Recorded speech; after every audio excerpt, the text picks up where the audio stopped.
How have you been? I hope you're in a good mood because I'm energized, I'm happy, I'm great. I feel great and I look great. And the Lord has gone ahead of me to straighten my path. So I don't have anything to worry about. You know what? I want you to take a deep breath in, out. I want you to take a deep breath in for 4 seconds. Release it. Do it again. All right. Now I'm sure that you are in a relieved mood. This is for someone listening. It is okay. Take your time. It is okay. I trust that you had a good week, and I am just happy to be back on your screen, in your car, maybe on your headsets, and you're listening to me. How are you doing? Welcome to Made for Influence podcast. I am your host, Juliet Olabanji, the founder of the Made Org, a company where we help and equip women to root their vision in identity and create sustainably for legacy level impact. I am also the creator of Rooted Productivity, the IP and framework that helps you plan from identity and not hustle. Welcome again. Today, we are going to be talking about a big D. We are going to be talking about something that is sensitive to a lot of us, sensitive to me as well, sensitive to a lot of women and men, actually. We are talking about divorce. I served myself a divorce paper even before I got married. Yes, you heard me correctly. And what I'll be doing here today is to encourage you to divorce the lie and remarry the truth. This is your call to break the beliefs that are keeping you from the life that you already know is yours. I want to start today with a question that might make you feel uncomfortable. What if the thing that is keeping you stuck is not your circumstances, not your resources, not the people that didn't show up for you, not the opportunities that haven't come yet? What if the thing that is keeping you stuck is the version of yourself that you've been faithful to long past its expiration date? Today's episode is called Divorce the Lie, Remarry the Truth. And before you think this is about relationships, no, it's not. It is about something far more intimate than any romantic partnership. It is about the relationship you have with the story you tell about yourself. Because here's what I have observed in my own life and in the lives of the people that I've worked with, the people that I speak to. The most sophisticated prison is not the one built with iron bars. It is the one built with beliefs, with mindset. And the cruelest part is that you built it yourself and you keep maintaining it. It's like you lock yourself in a prison and throw the keys away every day. You may not think about it, but every day you choose to do that with your thoughts, with the self-talk that you have, your hesitation, your I will do it when so and so happens, or your I'm almost ready, I'm not just there yet. You're not almost ready. You are already ready. I know that sounds like, okay, not some woo-woo talk. For most people, they default into saying that I'm not ready. There's something in you usually that witness within you that you are ready. And this is why this episode is going to sting a little. So, let's go.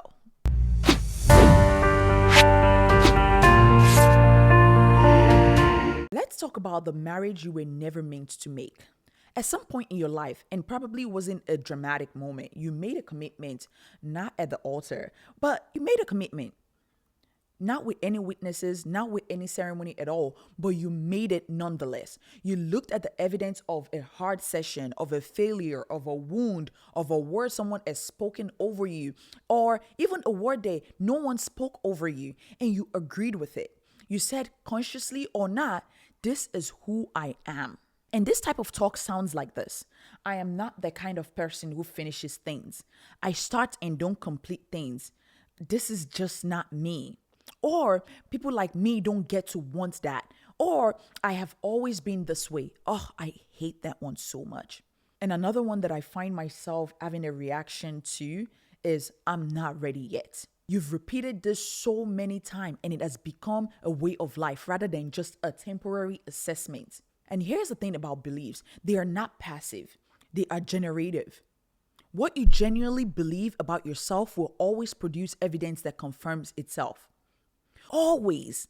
Because your behavior will unconsciously align with your beliefs. You will self-sabotage the opportunity that exceeds what you believe you deserve. You will procrastinate past the deadline of the dream you don't actually believe you can hold. You will attract environment that mirrors back the limitation that you already accepted internally. So you didn't just adopt a belief, you married it. You became one with it. You made decisions through the lens of it. You introduced yourself through it. You filtered every opportunity, every risk, every invitation through the question, but is this really for someone like me? But am I really ready?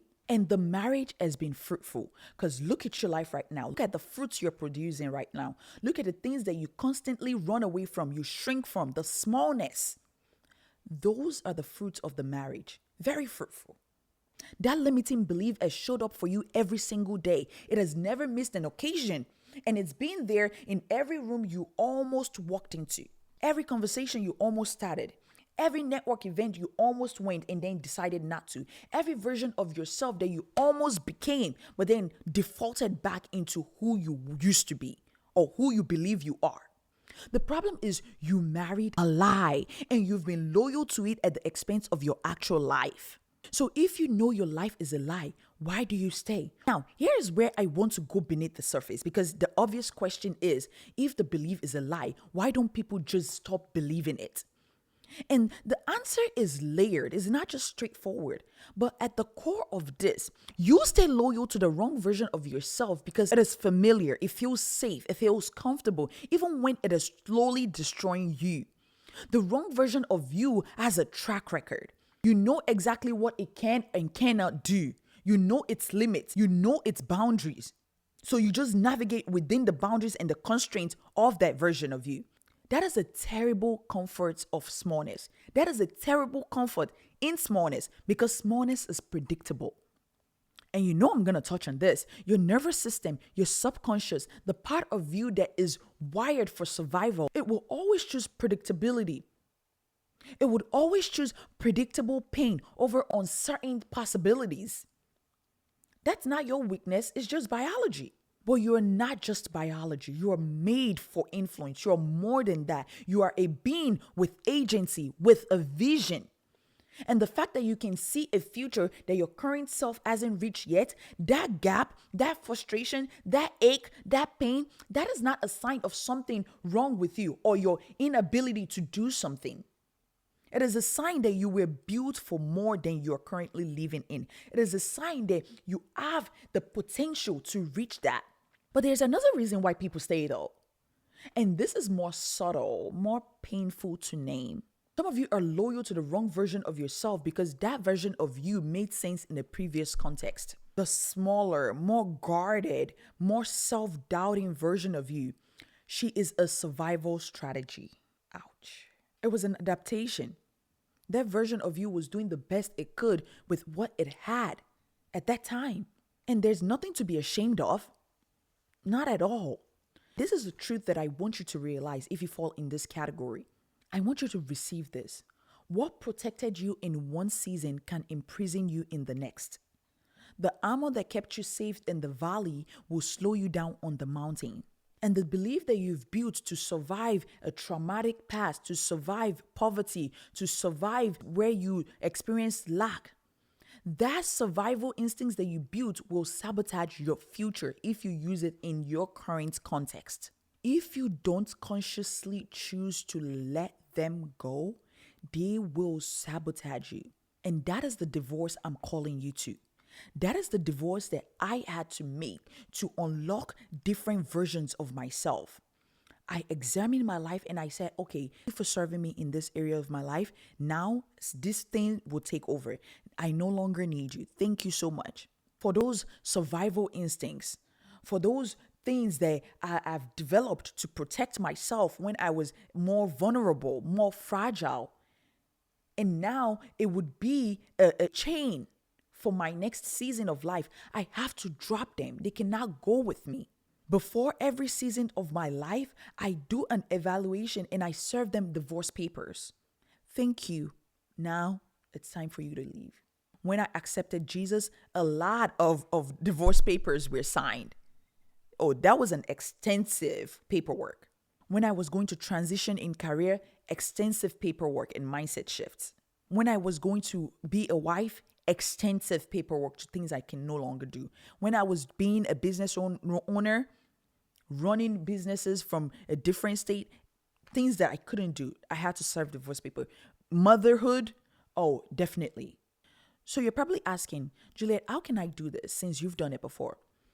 How can you divorce a belief system that has been your entire operating framework? Sometimes for decades. If I'm being direct and honest, it does not happen in a single moment of inspiration. It does not happen in a day. Motivation is not the mechanism for this type of divorce paper that I'm talking about.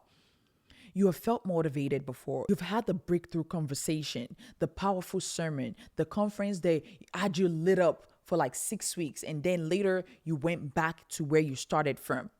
This is not what I want for you. This is not the pattern that we're about to roll in, because it's not about motivation. Motivation changes how you feel. I don't care about how you feel in the short term. I care about the identity work that will change how you function in the long term. This is why I keep coming back to identity. Identity is the foundation of everything. Not a skill, not a strategy, not the right mentor or the right market or the right moment.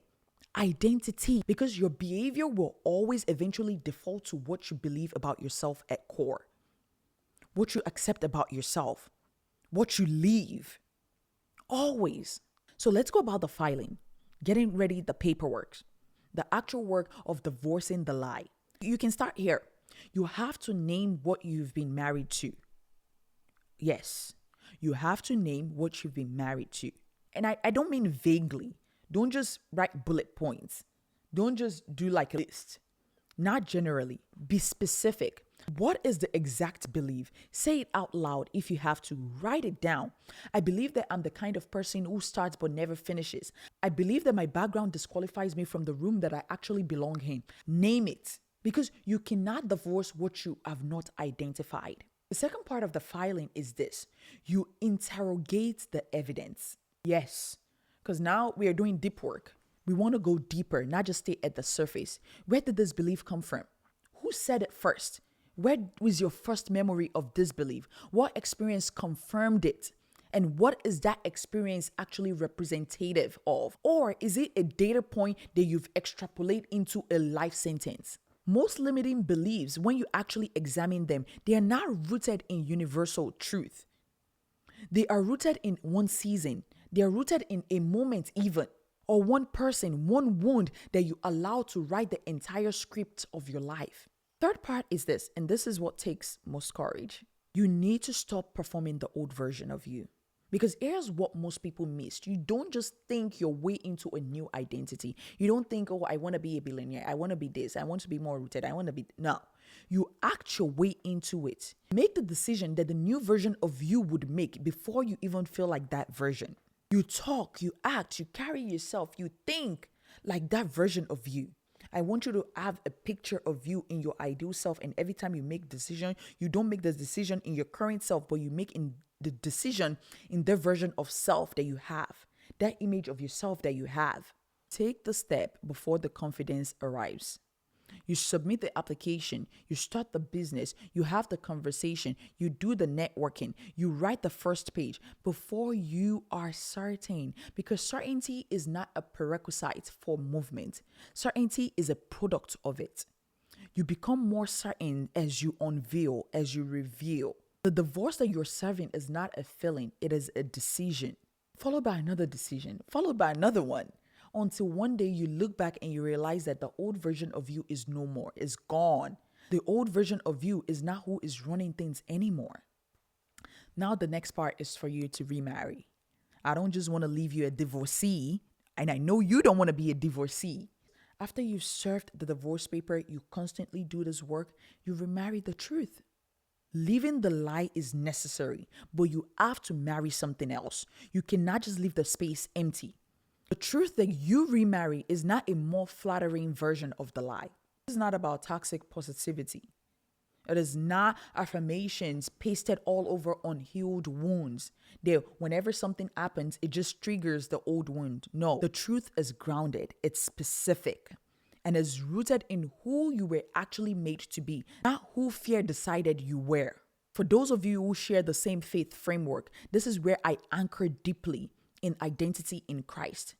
Your identity is not assigned by your worst season. It's not assigned by people. It's not assigned by the left, the right, the conservative, the liberals. It's not assigned by trends, systems that overlooked you, or failure that felt permanent. It was assigned before any of that. And the work of your life is not to earn that identity, it's to align with the identity from God. And if you don't share the same belief, if you don't share the same framework, the principle still holds. The most grounded, effective, and genuinely powerful leaders I have ever studied in history are not people who manufactured confidence from nothing. They are people who did the deep work of discovering who they actually were underneath the performance, the adaptations, underneath the survival strategies. And then they make a decision to leave from that place instead of hiding it. The truth you remarry sound like this: I am not behind. I am being prepared. It sounds like my past does not define me. I am created beautifully in the image of God. I have everything that I need. I am not waiting to become worthy of this vision. I'm the person this vision was assigned to.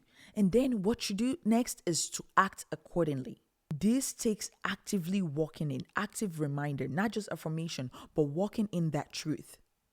And here's one thing that I want you to know. The person listening to this right now, you already know what you were supposed to be doing. You have known for a while. The vision isn't the problem. The plan isn't even really the problem. The problem is that you keep showing up where you need to be serving divorce papers. The problem is that you keep showing up to your future self as your old version. And the old version doesn't believe it gets to have what the new version is being called to build. That has to end today. Not when the conditions are better, not when you feel ready. Today, divorce the lie. Whatever it is that you've held on to, that you are too late, you're too flawed, you're too much, you're not enough, you're too far behind, not the type of person that gets it. Divorce it. Serve the papers. Stop feeding it with your attention, with your agreements, with your inaction. When this podcast is over, I want you to take your journal and write these things. Go through the process and remarry the truth. The one that has been waiting for you, the one that says that you are made for this, the one your best moments already know is real. The vision, the purpose, the ambition that you carry is not accidental. The gift that you've been decorated by God is not just to keep living in a small condition, in a predictive condition. Do the identity work. Make the decision and don't look back. If this episode is what you needed today, I'm sure that it would help somebody as well. We want to create a thread of healed and whole people, women, leaders. Share this with someone. Someone in your circle needs to hear this. If you need extra help to equip you to root your identity, visit the website, themadeorg.com.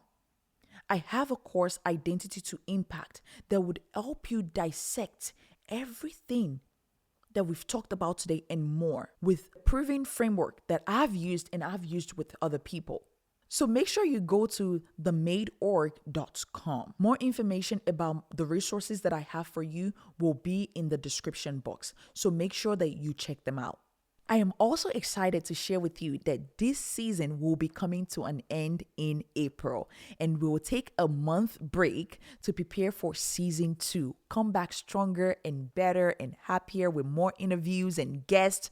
I cannot wait. Season 2 is going to be an elevated version of the show. The last episode will be the last Wednesday in the month of April. Thank you so much for sticking with me since November 2025. This has been a journey and an experience for me, and I would not have it any other way. Oh, before we leave, make sure that you follow the show on your streaming platform. Follow the show on your streaming platform and give us a comment. It is a very small team. So your comments, your followership, your rating will really help the work that I do here. If you want to connect with me, my name is Juliet Olabanji. You can message me on Instagram, Juliet in Frame, or you can email me, julietolabanji@rootedproductivity.com. Don't forget to visit the website to see some of the free resources we have for you so that you can get running when it comes to your identity and the vision that you have. That is everything that I have for you today. Thank you for listening to me. I am your host, Juliet Olabanji, and this is Made for Influence podcast. Bye-bye.